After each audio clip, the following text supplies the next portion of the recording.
Welcome. Today I'm talking with fellow Operation First Novel winner, Peter Leavell.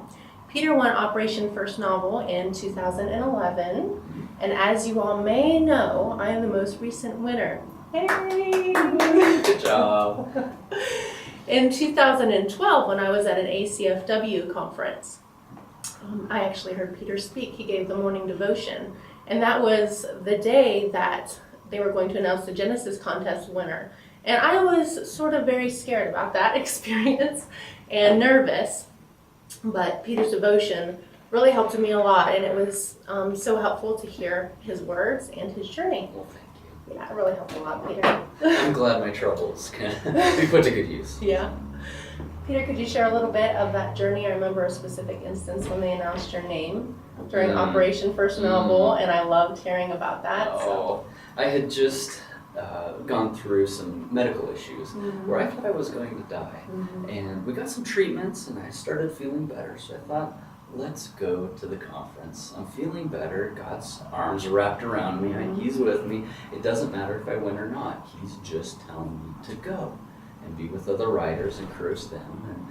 And so I went and I stood under the podium. You've been there with Jerry B. Jenkins rattling on and on. Yes. For seems like ever, but maybe 20 minutes. And he said, and the winner of Operation First Novel is Peter Leavell. And again, I felt a shock go from my head to my feet and back up again. And then I don't remember the rest of that week. Yeah. I just kind of floated the rest of the time. Yeah. For me, I had thought about it for so long and prayed about it for so long and was just so hoping and had dreamed about it, actually, the experience so many times that it was very surreal for me.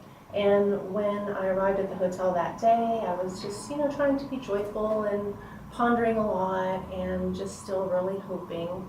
And when they announced my name, I just remember going up and just being so thankful and grateful, but also having that moment that, yes, God, thank you.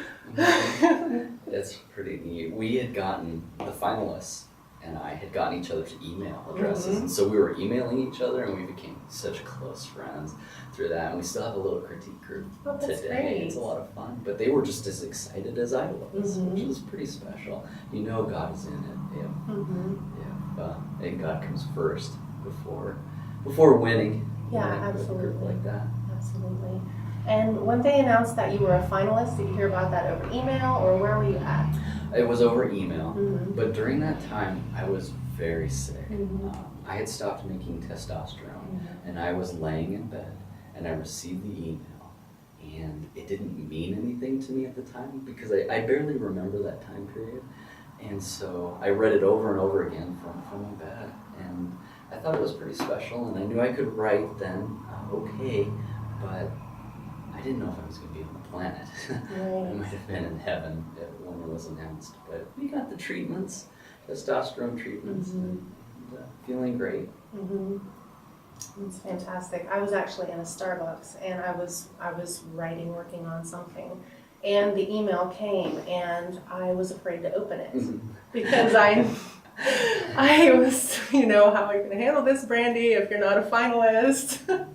Going to be okay. And then finally got the courage to open the email and saw my name and just started. And I think that was more the moment for me, like the bolt of lightning. And I knew that if I made it to the final that I was going to win. It was just one of those God things where I felt that. I had that, just that knowing within my soul. And I, just called everybody and called Jim and my husband and my friends, and they were screaming, and that was really an amazing moment for me. That's cool. That's cool. Yeah, I the day that I arrived, I met with all the people that you meet with, the registration, get your badge, and they said I was very nervous, and they thought that I knew already that I had won, which is not true because I'm always nervous. I'm just a nervous person, and so I didn't know. I had no idea. In fact, I was pretty sure I didn't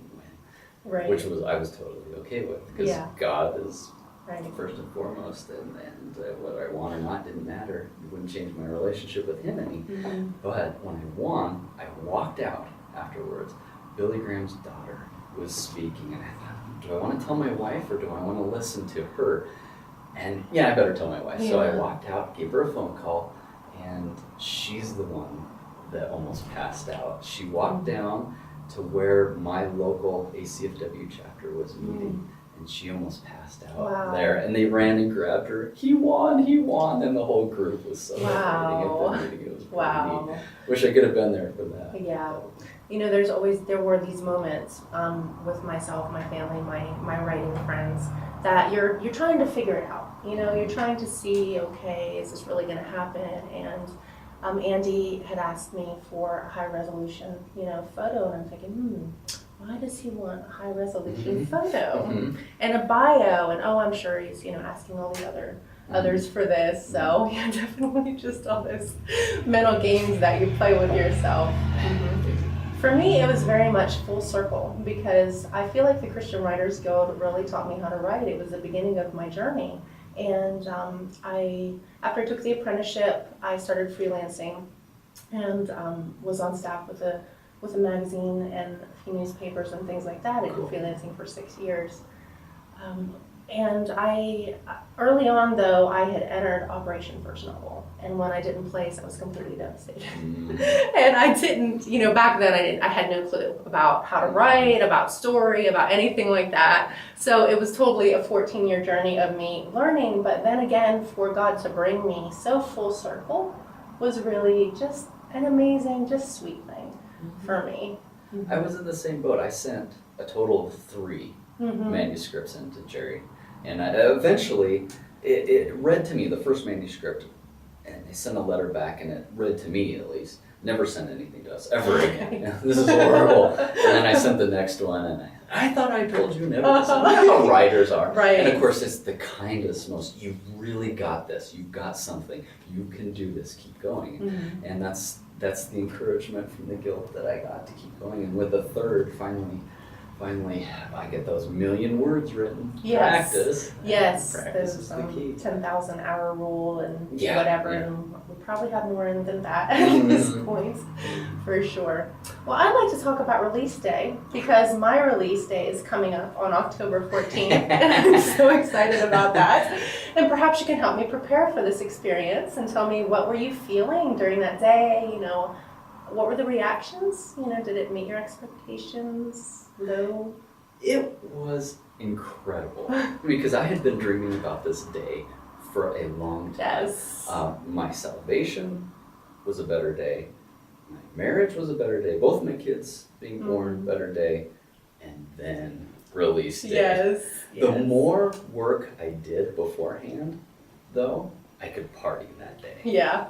Party day. And we had a huge party. That's it was great. Awesome. We had about 150 people at a launch party. Oh, that's It was fantastic. a lot of fun, and we served food from my book takes place in South Carolina, and so we had someone cater South Carolina food. Nice. And it was a book theme. Very nice. Yeah, it was great.